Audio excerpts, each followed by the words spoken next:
네, 안녕하세요. 자, 이번 시간에는 62페이지 하단에 투자 부동산 볼게요. 자, 투자 부동산 보기 전에 그 자산의 정의에 대해서, 자산의 종류에 대해서 좀 설명을 드려볼게요. 뭐 다 아시는 내용일 건데, 자산은 크게 유동자산하고 비유동자산으로 구분이 되죠.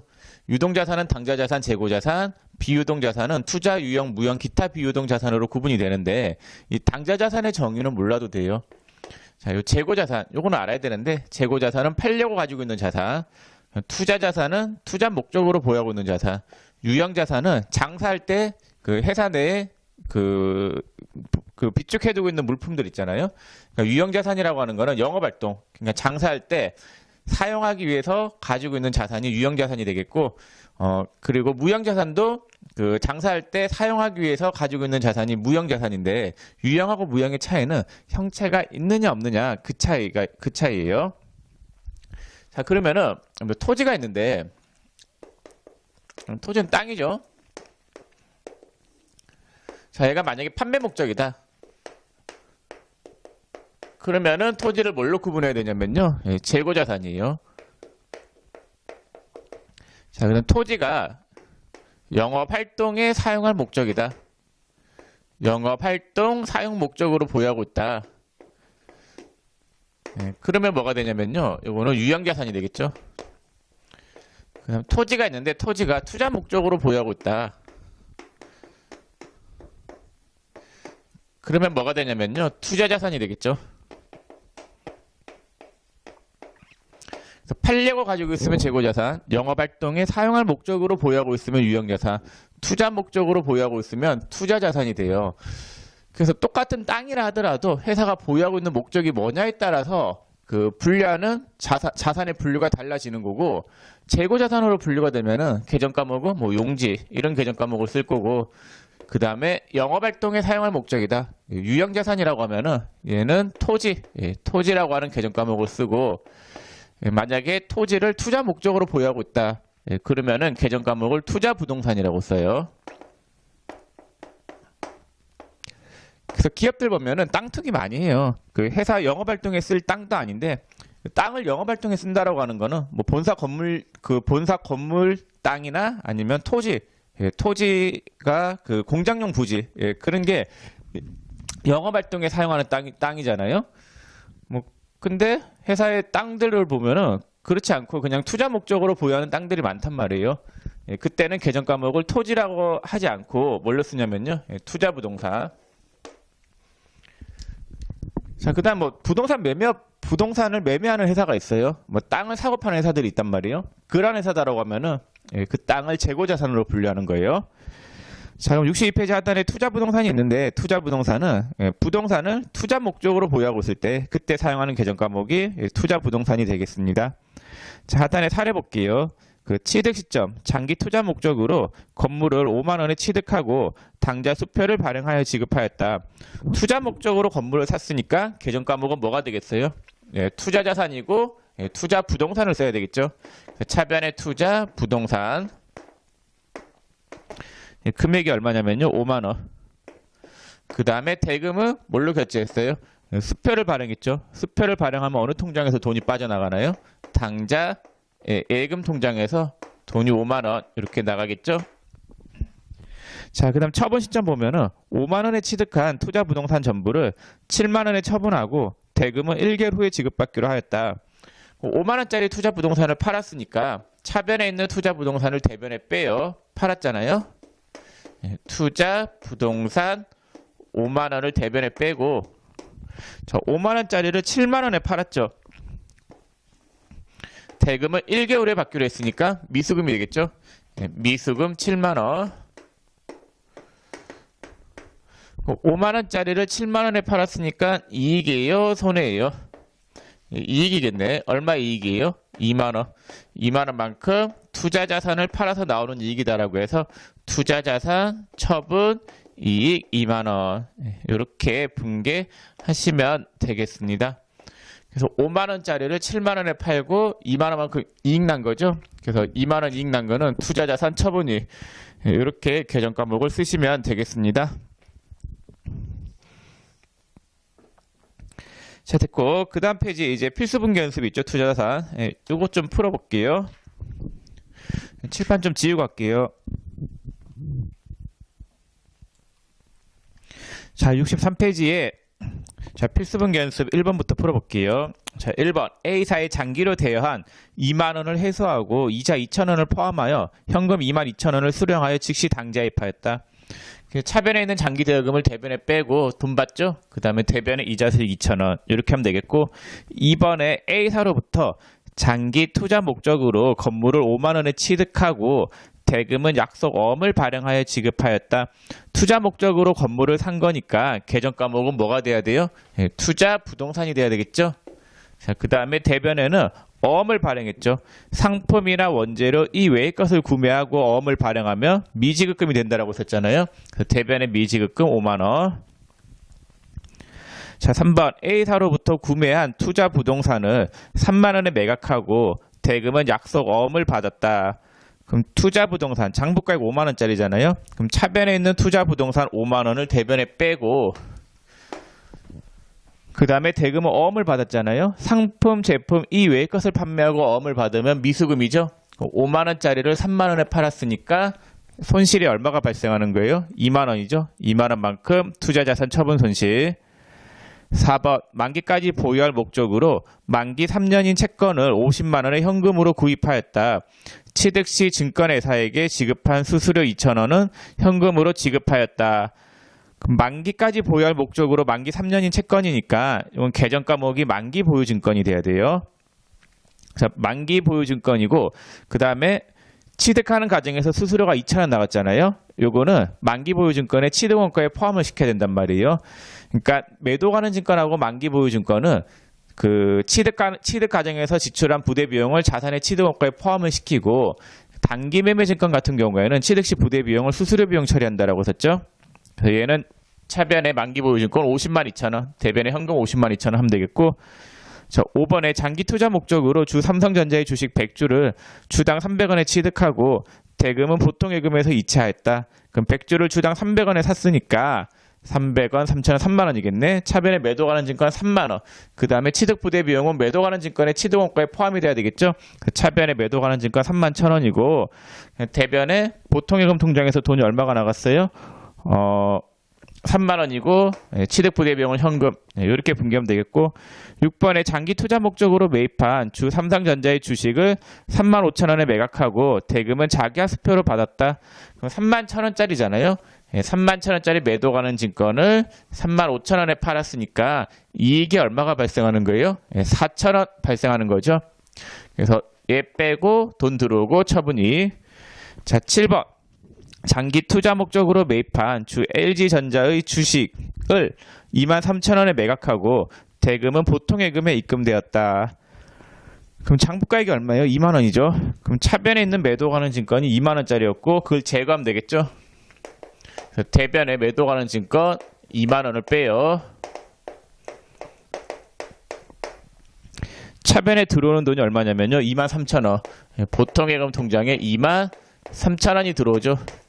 2만원짜리를 23,000원에 팔았으니까 이익이 얼마예요? 3,000원이죠. 그럼 매도 가는 증권 처분이익 3,000원을 잡아야 되는데 현재 매도 가는 증권 평가 손실이 얼마가 있대요? 5,000원 있죠. 그럼 차변에 매도 가는 증권 평가 손실 5,000원이 있는데 이건 미실현 손실이죠. 아직까지 실현하지 않은 거단 말이에요. 언제 실현을 해요? 주식을 팔 때 실현을 해야 되잖아요. 그럼 차변에 있는 매도 가는 증권 평가 손실을 대변에 빼요. 5,000원 빼죠. 예, 그럼 손실 실현, 실현이 된 거겠죠. 원래 여기 평가 손실 잡기 전에는 매도 가는 증권 처분 이익 3,000원이었잖아요. 근데 평가 손실 안 잡았으니까 요거를 이제 손실 실현시키면은 이 두 개 상계시키면은 비용이 2,000원 잡혀야 되겠죠. 그래서 차변에 매도 가는 증권 처분 손실 2,000원 단기 비용으로 처리되죠. 2,000원만큼이. 자, 요렇게 분개를 하시면 삽질했네. 매도 가는 증권 평가 손실 5,000원. 이렇게 분개가 돼야 되겠죠.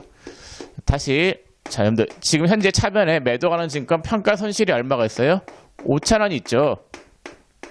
자, 근데 여기 이렇게 있는 상태에서 지금 2만원짜리 매도 가는 증권을 23,000원에 팔았죠. 차변의 보통예금 23,000원. 2만원짜리를 23,000원에 팔았으니까 처분 이익은 얼마가 발생해요? 3,000원만큼 매도 관한 증권 처분 이익이 발생해야 되는데 현재 그 처분 이익이 어떻게 돼 있어요? 잡으려고 봤더니 옛날에 손실 실현 안 시킨 게 5,000원 있죠. 얘를 빼야 되겠죠. 얘를 빼면은 5,000원만큼 손실을 실현시키니까 처분 이익 3,000원하고 상계시키면 2,000원만큼의 처분 손실이 나오겠죠. 매도 관한 증권 처분 손실이 2,000원. 이렇게 분개하면 되겠습니다. 자, 그 다음에 이제 65페이지 연습 문제를 풀어봐야 되는데, 이거 풀기 전에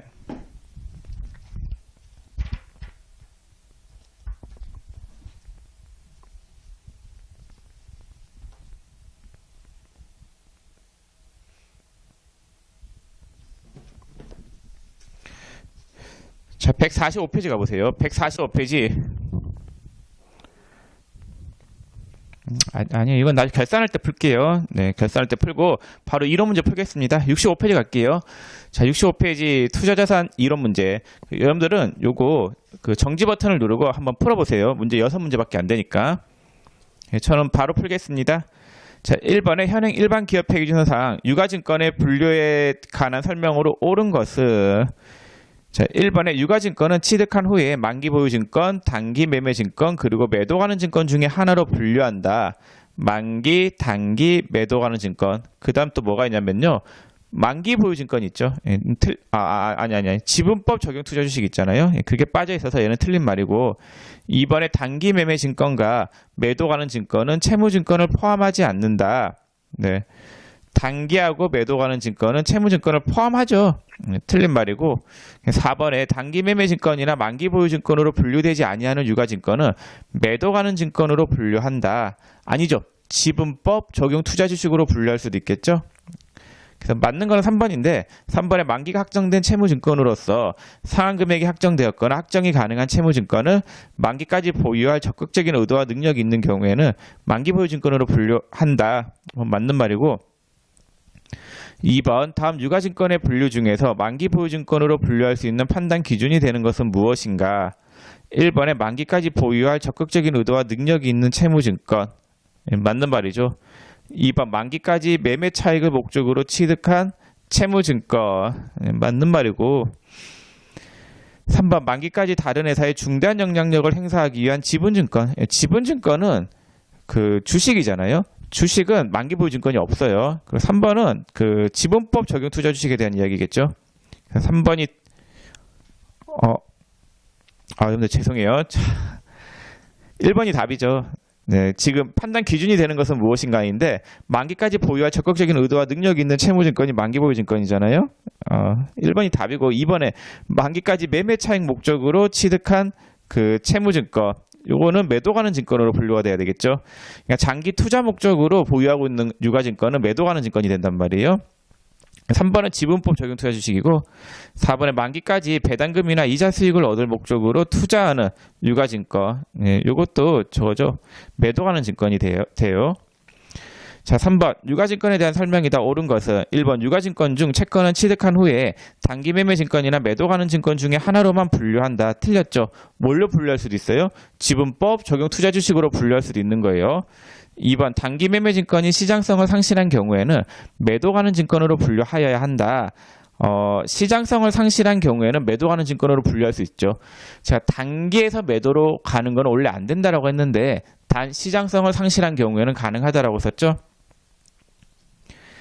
자, 3번에 단기 매매 증권과 만기 보유 증권은 원칙적으로 공정가치로 평가한다. 예, 맞는 말이고, 4번 매도 가는 증권은 주로 단기간 내 매매 차익. 아니죠. 단기간 내 매매 차익은 단기 매매 증권이죠. 자, 4번 다음 중 유가증권에 대한 설명으로 옳지 않은 것은 1번 유가증권은 증권의 종류에 따라 지분증권과 채무증권으로 분류할 수 있다. 맞는 말이고 2번 단기 매매 증권과 매도 가는 증권은 지분 증권으로 분류할 수 있으나 만기 보유 증권은 지분 증권으로 분류할 수 없다. 만기 보유 증권은 뭘로만 분류가 가능해요? 채무 증권으로만 분류 가능하죠. 네, 맞는 말이고 3번 보고기간 종료일로부터 1년 이내에 만기가 도래하는 만기 보유 증권의 경우 유동자산으로 재분류하여야 하므로 단기 매매 증권으로 변경하여야 한다. 그건 틀린 말인데 자 단기가 매도로 가는 거는 가능하다라고 썼죠. 혹은 만기로 가는 것도 가능해요. 시장성을 상실한 경우에는. 자, 근데 매도 가는 증권이나 만기 보유 증권은 단기 매매 증권으로 절대로 갈 수가 없어요. 안 돼요. 안 되고 단 1년 이내에 팔 것이 확실하다라고 하면은 이 계정 과목을 바꾸는 게 아니라 그 계정의 분류를 투자 자산에 있는 거를 어디로 분류하냐면요. 당좌 자산 쪽으로 분류하는 거예요. 그래서 계정 과목을 바꾸는 건 아니에요. 3번이 틀렸죠? 자, 그 다음 5번 일반 기업 폐기준사항 유가증권과 관련한 다음 설명 중 잘못된 것은 1번의 예외적인 경우를 제외하고는 원칙적으로 단기 매매 증권과 매도 가는 증권은 공정가치로 평가한다. 네, 맞는 말이죠. 단기하고 매도 가는 증권은 공정가치로 평가한다 이 말이 기말의 시가를 평가한다 그 말이거든요. 기말의 시가를 평가했죠. 2번 손상차손 발생에 대한 객관적인 증거가 있는지 여부는 매 회계기간마다 평가해야 한다. 네, 이건 됐어요. 시험에 나올 만한 문장은 아니니까 나왔는데 답될 만한 문장은 아니에요. 몰라도 되겠고. 자, 얘는 3번 다음 페이지 3번 보세요. 매도 가는 증권은 만기 보유 증권으로 재분류할 수 있으나 만기 보유 증권은 매도 가는 증권으로 재분류할 수 없다. 매도에서 만기는 왔다 갔다 할 수 있어요. 매도에서 만기는 서로 분류 변경이 가능하다라는 거 왔다 갔다 할 수 있어요. 자, 4번 단기 매매 증권이 시장성을 상실한 경우에는 매도 가는 증권으로 분류하여야 한다. 그럼 맞는 말이죠. 틀린 거는 3번이 틀렸고 6번 다음 자료를 보고 2017년에 인식할 처분 손익을 구하시오. 자, 2016년 기말 매도 가는 증권 1000주가 있는데 주당 공정가치가 7,000원이었어요. 자, 2016년 기말 매도 가는 증권 평가이익이 200만 원이었죠.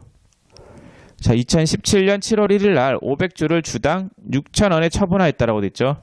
그럼 1000주가 주당 공정가치가 7,000원이니까 예, 매도 가는 증권이 얼마예요? 지금 현재 이렇게 돼 있겠죠. 자, 여러분들 2016년도에 2016년 중이 있고 2016년 말이에요. 2016년 말에 차변에 매도 가는 증권 200만 원, 대변에 매도 가는 증권 평가이익 200만 원 이렇게 되어 있죠. 자, 근데 2016년 기말 매도 가는 증권의 주당 공정가치가 얼마다라고 되어 있어요?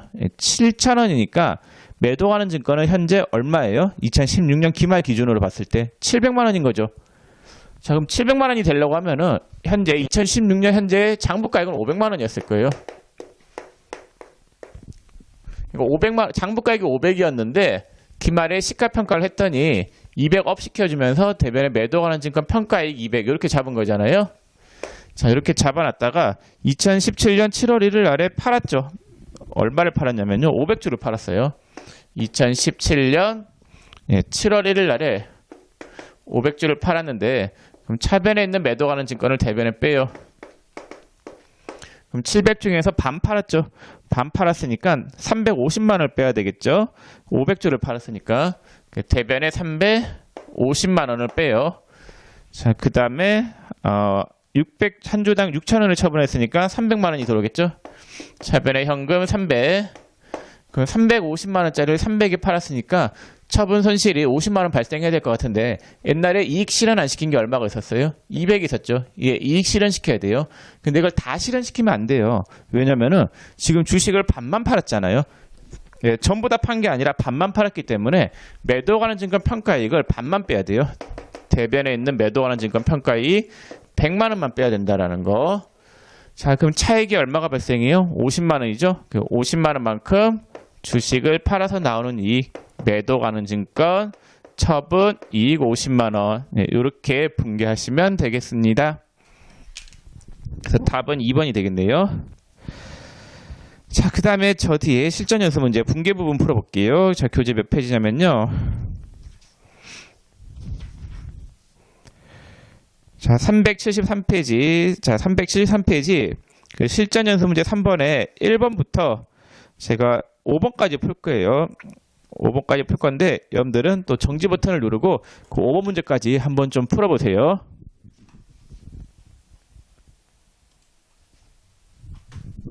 자, 거기 1번부터 풀어볼게요. 1번에 장기성 예금으로 처리되어 있던 우리은행 정기적금이 금일 만기가 도래하여 원금 500만원과 이자 100만원 중 원천징수 세액 14만원을 제외한 잔액은 보통예금에 대체하다. 정기예금이 있는데, 혹은 정기적금, 정기예금이나 정기적금, 이게 만기가 1년 이내에 도래할 때는 정기예금이나 정기적금 계정 과목을 쓰면 되고, 만기가 1년 이후에 도래할 때는 계정 과목을 장기성 예금으로 써요. 자, 그럼 장기성 예금으로 되어 있었다라고 되어 있죠, 문제에서. 그거를 받았으니까 그 만기가 되어서 요거를 어느 통장으로 돈을 받았대요? 보통예금 통장으로 돈 받았죠. 뭐도 함께 받았대요. 이자도 함께 받았죠. 받으면서 뭘 띄고 받았어요? 세금 띄고 받았죠. 이렇게 띄인 세금을 뭐라고 해요? 산납세금이다라고 하죠. 자, 2번 주 서울상사에서 발행한 만기 3년인 채권을 다음과 같이 구입하였다. 당사는 동채권을 만기까지 보유할 의도 및 능력을 갖추고 있다. 하나의 전표를 처리할 것이라고 되어 있죠. 그럼 봤더니 채권이 만기까지 지금 보유할 게 만기 보유 증권이 있죠. 만기 보유 증권이 얼마가 있어요? 100만 원에 그 취득 시 부담한 수수료는 만기 보유 증권의 취득 원가에 포함이 돼야 되잖아요. 차변의 만기 보유 증권 103만 원, 대변의 보통예금 103만 원이 되겠고, 3번 주 덕산으로부터 투자 목적으로 사용할 토지를 2억 원의 현금으로 매입하였다. 투자 목적으로 취득한 토지는 계정 과목을 뭘로 써요? 투자 부동산으로 쓰죠. 차변에 투자 부동산 2억 원이고, 취득세 낸 것도 투자 부동산의 취득 원가에 포함이 돼야 되겠죠. 자산 금액이 포함이 돼야 되잖아요. 그래서 투자 부동산 2억 1천만 원, 대변에 현금 2억 1천만 원. 자, 다음 페이지 4번. 충남 상사에서 투자 부동산 전부를 2억 5천 원에 매각하면서 대금은 약속 5억을 받았다. 그럼 투자 부동산이 장부가액이 2억 6천만 원이니까 차변에 투자 부동산이 2억 6천만 원이 있었죠. 그럼 대변에 투자 부동산 2억 6천을 빼요. 빼고 2억 5천만 원에 팔고 어음 받았으니까 어음을 받으면 뭐가 돼요? 미수금 2억 5천. 이익이에요? 손실이에요? 손실이죠? 1천만 원만큼 투자자산, 처분, 손실. 이렇게 분개하시면 되겠고, 자, 5번 당사가 투자 목적으로 보유하던 상장 주식을 다음과 같은 조건으로 처분하고 처분 대금을 현금으로 회수하였다. 단 전년도에 해당 상장 주식에 대한 기말평가는 일반 기업회 기준에 따라 적절하게 회계 처리하였다. 자, 그럼 얼마 주고 샀어요? 1천만 원 주고 샀죠. 그럼 차변에 매도 가능 증권이 1천만 원 이렇게 있었을 거예요. 2006년 1월 31일 날에 2016년 1월 31일 날에 차변에 매도 가능 증권이 1천만 원. 대변에 뭐 현금 1천만 원 이렇게 줬다라고 할게요. 자, 근데 2016년 말에 시가평가가 됐죠. 얼마가 됐대요? 1,500만 원이 됐잖아요. 그럼 차변에 매도 가는 증권 500. 대변에 매도 가는 증권 평가 이익 500. 이렇게 분개가 됐어요. 그럼 매도 가는 증권이 현재 얼마짜리예요? 1,500이잖아요. 1,500. 차변에 매도 가는 증권이 1,500인데 얘를 팔아요. 얼마에 팔았대요? 1,200만 원에 팔았다잖아요. 그러면은 2017년 5월 1일